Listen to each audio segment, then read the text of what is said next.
Halo pemirsa, kabar terbaru dari perseteruan pasangan Desiree Tarigan dengan pengacara kondang Hotma Sitompul yang kian memanas. Setelah Desiree dituduh melakukan perselingkuhan, kini Desiree membalas dengan melaporkan Hotma ke polisi. Selanjutnya, kabar bahagia tengah menyelimuti pasangan Audi, Marissa dan Antonishi yang melahirkan anak pertama mereka. Kebahagiaan juga dirasakan oleh penyanyi religi Opik, di mana sang istri Baby Silvana tengah hamil dengan usia kandungan 6 bulan. Terakhir, kabar dari Ashanti yang mengaku belum terbiasa tanpa Aurel, putri tercintanya yang kini tengah berbulan madu.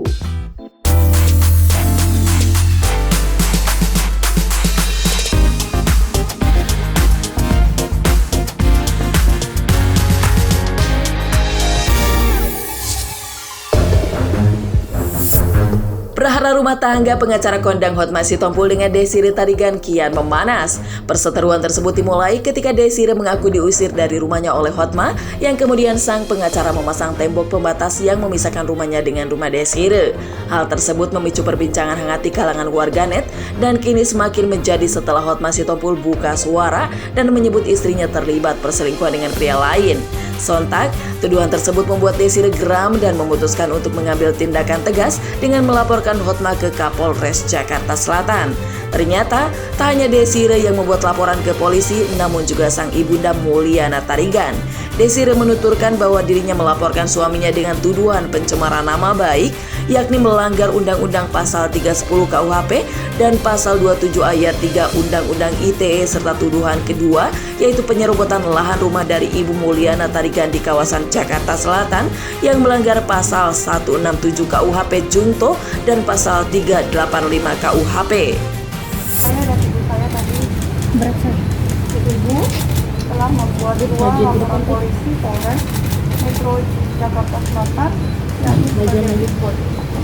Laporan pertama, pelapornya saya sendiri yang dari Desiree Sitompul, pelapor Dr. Hotma Sitompul SHMH dan Waragatma Simatupang SH.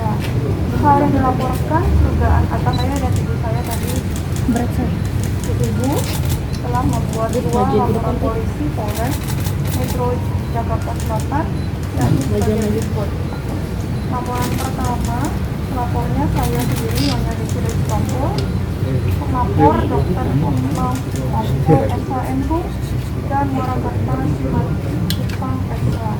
Hal yang dilaporkan dugaan atas pelanggaran Pasal 310 KUHP, pencemaran nama baik, Pasal 311 KUHP fitnah, dan Pasal 27 Ayat 3 Undang-Undang ITE penyebarluasan informasi elektronik dan berisikan pencemaran nama baik dan fitnah.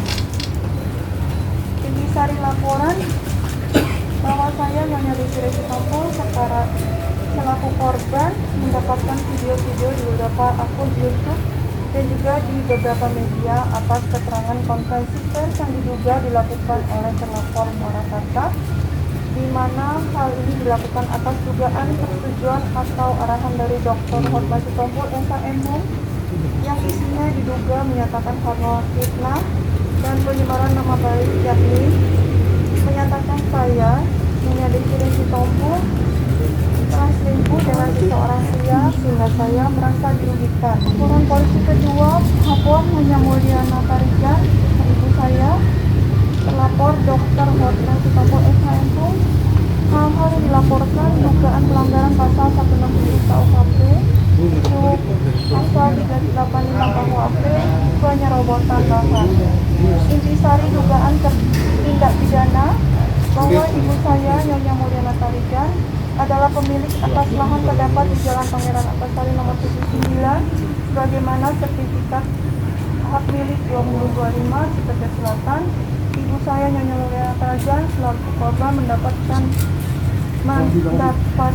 bahwa terlapor Dr. Hotma Sitompul SHMH diduga telah menyerobot lahan ibu saya Nyonya Mulyana Tarigan tersebut sejak 12 Februari 2021 hingga saat ini, di mana terlapor Dr. Hotma Sitompul SHMH diduga telah membangun pembatas tembok yang dahulu terbuat dari Tak hanya itu, Desiri juga menjelaskan mengenai aset dan harta yang dimilikinya berasal dari warisan.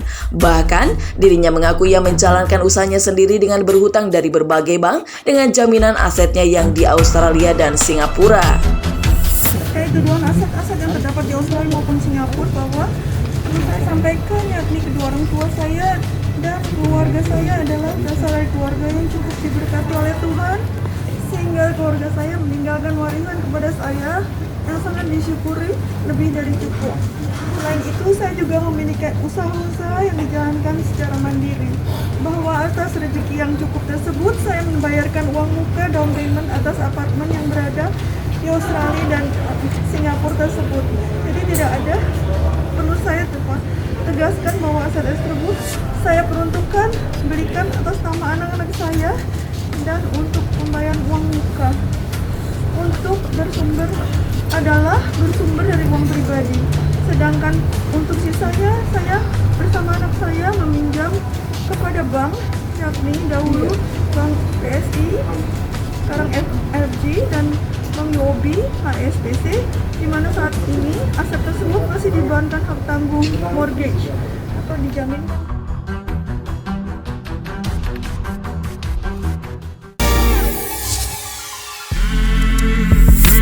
Artis Audy Marissa tengah berbahagia karena dirinya dan sang suami Antonisi kini resmi menjadi orang tua dari bayi laki-laki bernama Ansel Mavericksi.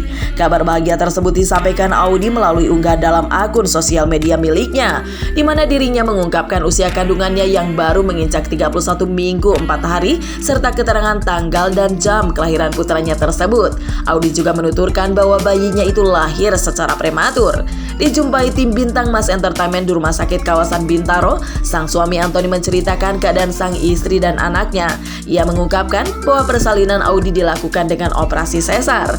Meski demikian, pria berdarah Taiwan itu mengaku bahagia dan meminta doa agar Audy dan sang buah hati sehat dan bisa segera berada dalam pelukannya. Sementara itu, Dr. Thomas Cahyadi yang menangani persalinan Audy mengatakan bahwa Audy memang harus segera dioperasi sesar, mengingat kondisi kandungannya saat itu diharuskan untuk segera dilakukan tindakan yang cepat dan tepat. Menurutnya, ada berbagai faktor yang menyebabkan Audy harus melahirkan bayinya secara prematur. Pertama dari tanggal 6 ya berarti ya, Selasa itu Audy kabarin, biasa kan pokok bayi itu suka nendang, tapi di hari itu agak sedikit dan makin lama makin enggak. Nah, waktu aku dapat dari Audy itu kan dia bed rest di ranjang, dia di rumah, aku lebih di lokasi. Terus dia bilang, ini kok gak ada pergerakan ya? Terus jadi pikiran aku, jadi sempat nangis sebentar.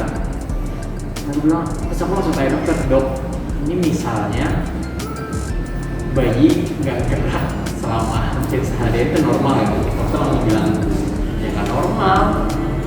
Ya itu langsung tanya dokter bilang mau dilarikan ke periksa di rumah sakit atau pakai alat detektor bayi itu. Akhirnya dokter bilang nggak usah, nih ke rumah sakit jadi aja. Jadi sih kan kemarin dikabarin Antoni, terus karena bayinya nggak bergerak sampai hari ya saya langsung ke IGD karena kan kita harus mastiin ya kalau bayi nggak bergerak itu biasanya tanda ya bayi itu udah nggak bagus di dalam gitu. Jadi pas sudah nyampe benar-benar bayi jantungnya masih ada. Nah, terus kita coba dulu untuk mungkin kurang makan atau apa kita kasih gula, kita masak segala macam, tapi bayinya masih nggak bergerak juga gitu. Jadi ya itu pertanda bahwa bayinya udah harus lahir karena kan kalau di kamar lagi ya kita nggak tahu nanti mau mati. Pertama kali kan tahu nih, waktu pertama kali dia langsung beliin makanan yang manis lah, takutnya bayinya emang makan gitu. Kalau dia pas-pasan sorenya tuh belum makan, jadi waktu belum makan itu aku beli makanan lah, dokter kasih teh yang manis lah, tapi masih belum ada pergerakan. Dan waktu dokter bilang yang paling berat sih itu dokter bilang seperti ini harus tindakan deh. Nah, aku langsung shock banget sih sama Audy, dia benar-benar hari ini gitu, kaget juga maksudnya. Itu sih yang kayak bikin paling kaget sih, belum siap banget. Untung aku masih lokasi, aku kayak nggak pentingin itu lah, udah bodo amat izin sama lokasi. bener kan kejadian kayak harus tindakan gitu, si dokter kasih apa suntik lah pokoknya yang buat udah prepare buat tindakan ya dok ya. Itu yang paling utama sih. Kalau dokter nggak kasih suntikan yang buat paru-paru itu, mungkin dia waktu keluar susah bernafas ya dok ya. Itu sih yang paling penting. Jadi kan bayi itu udah nggak bergerak tuh. Bayi kan kata Audi terakhir jam 3 sore dia ngerasa yang bayinya masih bergerak. Untungnya sih dari kasus ini adalah Audi sangat sensitif dan kita tindakannya cepat. Jadi pokok sekarang ya, makanya alhamdulillah bagus gitu. Jam 8 sampai jam 9 lah tuh. Nah itu masih makan tuh masih kayak berusaha. Dokter nggak bilang langsung tindakan aja langsung. Okay. Jadi kayak kita masih diberi harapan untuk nggak kayak kalau kita datang udah dibilang wah ini harus kesar nih, harus sekarang nih. Itu langsung shock sih ya bu, langsung shock banget bener.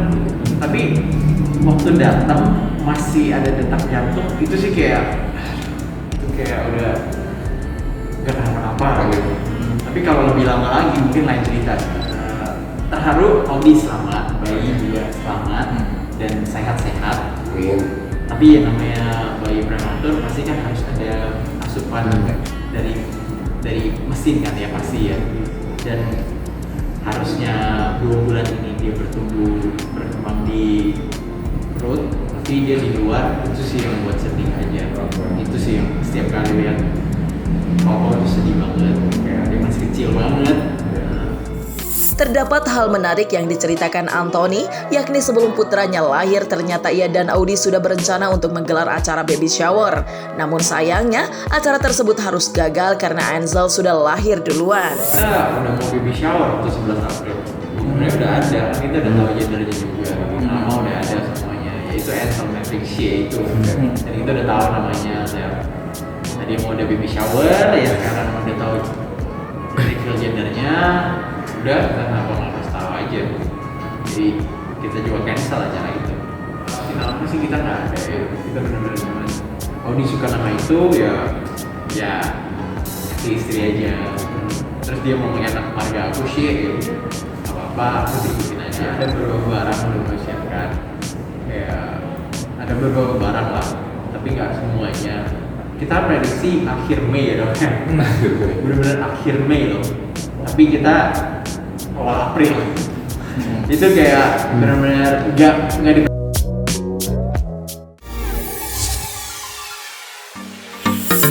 Kabar bahagia tengah menyelimuti kehidupan penyanyi religi Opik yang akan segera memiliki anak pertama dari pernikahannya dengan baby Silvana. Pelantun Tombo Ati ini menceritakan bahwa kehamilan istrinya sudah memasuki usia 6 bulan. Sementara Opik dan baby Silvana telah menantikan kehamilan ini sejak menikah di bulan Desember 2018.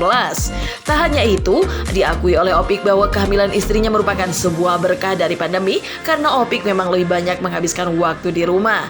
Selain itu, Opik juga menceritakan kegiatannya selama di rumah saja selama pandemik bahwa dirinya telah menghasilkan banyak karya. Kesehariannya selain menemani sang istri yang sedang hamil adalah menulis lagu. Menurut Opik, ia sudah menciptakan sekitar 30 hingga 40 lagu. Ya, alhamdulillah nih masa pandemi ini luar biasa. Saya nulis banyak sekali lagu. Jadi banyak kayak Aldi, pada beberapa penyanyi pesan, penyanyi lama juga banyak yang datang dari Malaysia, dari ini. Bang. Alhamdulillah memang ruang hampir setahun kan kita berhenti duduk gitu kan. Ya, nulis setiap hari itu luar biasa. Ya, aku buatnya udah banyak di 30-40 cuman. Ya udah ini 5 aja dulu yang terbaik, oke 15 dari 30 lagu, 40 lagu seleksi jadi 5. Seru lagunya seru. Kayaknya ini lagunya bagus. Aku nulis banyak gitu ya. Nulis banyak lagu, ini spesial. Nanti ini tentang banyak apa ya, tentang cinta gitu. Tapi emang konser tuh waduh habis gitu. Sampai di Turki, sampai di stop semua. Kayaknya Turki udah mulai buka sekarang. Dan untuk penggalangan dana juga untuk Palestina, untuk di Gaza, untuk itu stop semuanya kan. Jadinya itu miris gitu. Tapi insya Allah ada rezekinya. Ya banyak TV, itu banyak apa. Soalnya itu kan aku tuh agak rewel gitu kalau nggak cocok sama ininya, aku nggak mau gitu. Tapi sekarang ya harus nyalain diri, oke opa aja nggak masalah. Ya itu, yang di rumah kan baik ada apalagi dikerjain 6 bulan. Persiapannya, sholatnya harus banyak gitu. Persyaratan tirakat gitu. Kalau kita lihat burung itu kalau pasangannya lagi bertelur, angkrem gitu ya, itu tirakat. Yang laki-laki tirakat. Maksudnya itu sholatnya banyak, doanya banyak. Habis ini lah, habis ini pelan-pelan. Kehamilan sang istri membuat Opik menjadi suami yang siaga. Dirinya mengaku selalu siap jika dibutuhkan kapanpun oleh sang istri. Mengingat kehamilan di masa pandemi COVID-19, Opik ternyata tidak terlalu khawatir, namun ia mengaku tetap waspada dan tidak sembrono. Selain itu, kebahagiaan Opik juga diceritakan bahwa anak yang dikandung istrinya baby tersebut berjenis kelamin laki-laki. Ia pun meminta doa kepada semuanya agar diberi kesehatan dan kelancaran. Nggak pakai suami siaga kan di rumah mulu pandemi. Lalu kita di atas kan kamar, di studio di atas, jadi kita ngarang lagu ya naik lagi ngarang lagi ya turun lagi gitu. Hati-hati kalau emak itu ingat emak sih nggak boleh belum akhirnya jangan belanja. Nah itu cuma budaya saja. Cuman saya kalau ingat emak langsung ngomong siap mak. Check up terus. Jadi kalau kita nggak boleh takut sama corona ini, tapi waspada. Gitu. Kalau takut, otomatis imun kamu turun. Kalau kamu takut, kekuatannya turun. Nah, kalau misalnya kita fighting gitu ya, kita takut duluan, energi kita langsung turun. Jadi jangan takut.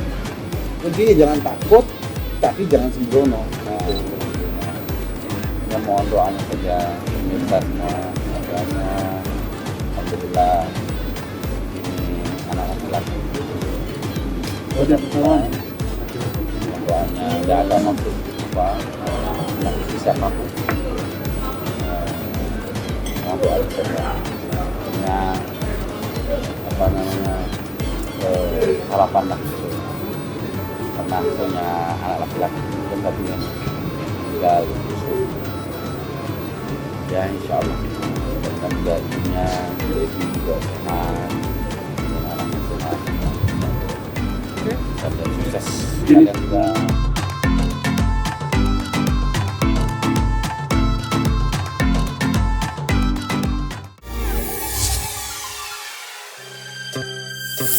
Pasangan pengantin baru Aurel Hermansyah dan Atta Halilintar kini tengah berbulan madu dengan menyewa jet pribadi.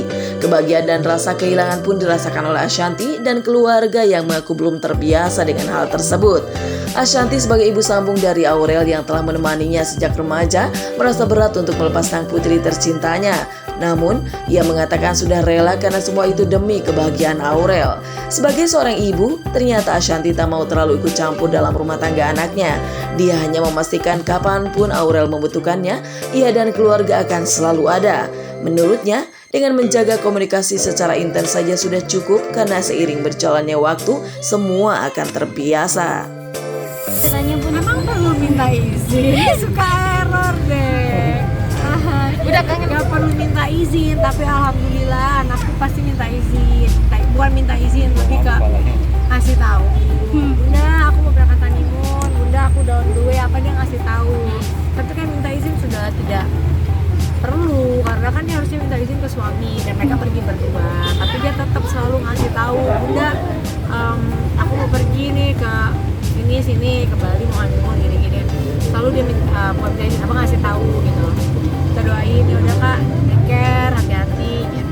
Namanya juga biasa barengan tuh, dia pastilah semua orang tua yang namanya anaknya baru menikah tuh pasti merasa kehilangan. Tapi apalagi yang keluarga kayak kita kan yang selalu bersama, yang kebersamaannya tuh dijaga banget bertahun-tahun, pasti sedih, pasti kehilangan. Tapi kan anaknya untuk menuju suatu yang bahagia, menempuh hidup baru gitu. Jadi kita mau sini juga kayaknya mudah-mudahan berjalannya waktu kita akan mulai terbiasa sih dengan hal ini gitu. Karena kan balik lagi anaknya menikah, bukan pergi yang gimana gitu. Jadi kita tetap mendoakan dan selalu bilang bahwa kapanpun kakak butuh kita pasti akan selalu. Ya aku main selalu ngomong ke mereka semua kayak, ya aku kangen banget ya sama kakak. kok kayaknya beda ya. Semua orang tua pasti yang deket banget sama anak-anaknya tuh pasti akan merasa kayak gitu. Tapi balik lagi ya mungkin belum terbiasa ya, karena kan baru juga. Jadi kalau kalian nanya ini setiap hari, aku jawabnya akan sama. Belum terbiasa, mungkin nanti udah setahun gitu mulai udah terbiasa. Wajar lah kalau mereka mau naik apa, mau apa, wajar kan, namanya juga lagi euforia dengan perkawinannya, lagi berbahagia dengan pernikahannya gitu, wajar aja. Kalau belum kawin disusu, kali kalau udah kawin namanya honeymoon, masa disusu sih? Kesian nanti anaknya kali digondolin terus. Janganlah, biar dia juga happy gitu, karena kemarin juga kan dia paling kontek-kontekan tetep kayak kemarin saya lagunya trending, dia ngucapin terus Bunda seneng deh, selamat ya Bun gitu. Terus Bun aku tadi mau pergi, mau ke Bali, mau honeymoon, Bun aku begini begitu, dia masih terus keep in touch. Perihal sebutan untuk dirinya nanti ketika punya cucu dari Aurel, Ashanty rupanya tak mau ambil pusing mau dipanggil oma ataupun nenek. Dirinya kini mengaku lebih fokus terhadap kesehatannya untuk mengurus suami dan anak-anaknya. Mau panggil oma, mau panggil apa yang namanya udah nenek-nenek, walaupun umur muda kan, kalau udah punya cucu ya pasti dipanggilnya juga oma gitu. Jadi ya nggak ada mikir ke arah sana, malah pengennya berdoanya dia tetap cepat bisa dapat momongan ya. Pasti pengen semua orang juga bisa kena kista, karena apalagi sekarang makanan dan lain-lain kan. Alhamdulillah juga bukan yang ganas, bukan yang berbahaya, dan pasti hilang gitu. Jadi nggak bukan suatu hal yang gimana banget. Dia bilang, masa kita udah barengan terus aku nggak belajar apa-apa sih Bun, dia bilang. Jadi nggak perlu diajarin, tapi kapanpun dia nanya kita pasti akan jawab. Tapi kita kan juga nggak boleh, kalau nggak ditanya kita ngasih masukan, tandanya kita ikut campur sama rumah tangganya. Kalau dia nggak nanya, berarti dia sudah cukup tahu apa yang harus dia lakukan gitu. Tapi kalau dia nanya, kita pasti harus ya. Tapi bagi aku udah bukan itu ya sekarang. Sekarang tuh mau pujian, mau jatah atau apapun itu, aku tuh buat tipe orang yang bangga dengan pujian. Kenapa? Karena kita suatu saat kalau kita bangga dengan pujian, haus dengan pujian, sekalinya nggak dipuji itu akan menderita banget. Wah, nggak dipuji gitu. Enggak. Bagi aku yang lebih penting adalah nggak mikirin pujian ataupun kritikan atau apapun itu, yang penting fokus dengan kebahagiaan keluarga masing-masing. Sama-sama fokus dengan kesehatan kita berdua, dimana kita bisa juga sehat supaya bisa mendampingi anak-anak. Kesadaran aku ternyata kan pasti ada stres ya menuju ke pernikahan. Stresnya bukan stres karena mau nikahnya, tapi stres ke persiapannya. Kan namanya anak dua itu pengennya cepet aja pengen nikah gitu kan, sedangkan persiapan kan gak semudah itu. Pasti ada yang dipikirin, terus melepas anak juga kan ternyata tidak semudah itu. Dan banyak masalah, maksudnya ada yang lain-lain. Nah itu ternyata yang membuat autoimunnya jadi kambuh lagi gitu. Tapi alhamdulillah ya tetap berobat, karena aku nggak mau stres sih dengan yang kayak gitu. Aku kemarin udah pernah kritis gara-gara COVID. Bagi aku autoimun cuma kayak gitu, sepele gitu jadinya aja. Ngomong gini karena aku menguatkan hati aku ya gitu. Aku nggak mau kayak ya aku sakit, nggak mau gitu. Aku mau menguatkan hati aku, membesarkan hati aku bahwa aku pasti sehat, aku pasti kuat. Karena ya benar-benar kemarin setelah COVID itu aku yang kritis itu, aku pernah merasa bahwa diriku tuh udah, aku pernah merasa aku hampir punya napas terakhir itu gitu. Yang Azriel antar aku ke rumah sakit tuh aku ngerasa sampai Jill udah shock banget, lihat mataku udah katanya udah naik, udah putih semua, dan mbakku juga satu lagi. Aku ngerasa kayak Tuhan udah memberikan aku kehidupan lagi gitu untuk aku pergunakan sebaik. Adik Aurel, Azriel Hermansyah pun ikut merasakan kehilangan sosok sang kakak yang kini sudah tidak tinggal satu atap lagi. Bahkan ia mengaku sekeluarga sempat menangis bersama. Sementara itu, Azriel diketahui tengah menjalin hubungan asmara dengan gadis cantik bernama Sarah Menzel. Menariknya, pernikahan muda Aurel ternyata tak ingin diikuti oleh Azriel yang mengaku tak ingin menikah muda. Seneng dong, bahagia pastinya. Muda Gak ada, aku nikah tua aja. berapa? Ke Kayak Kak Aurel. emang dari dulu gak ada niatan kan, kalau Aurel emang dari muda emang pingin nikah muda dari dulu. Jadi ya harus sabar kan, nggak bisa, gak ada yang sempurna, saling melengkapi aja. Cuma pasti sedih pasti ada.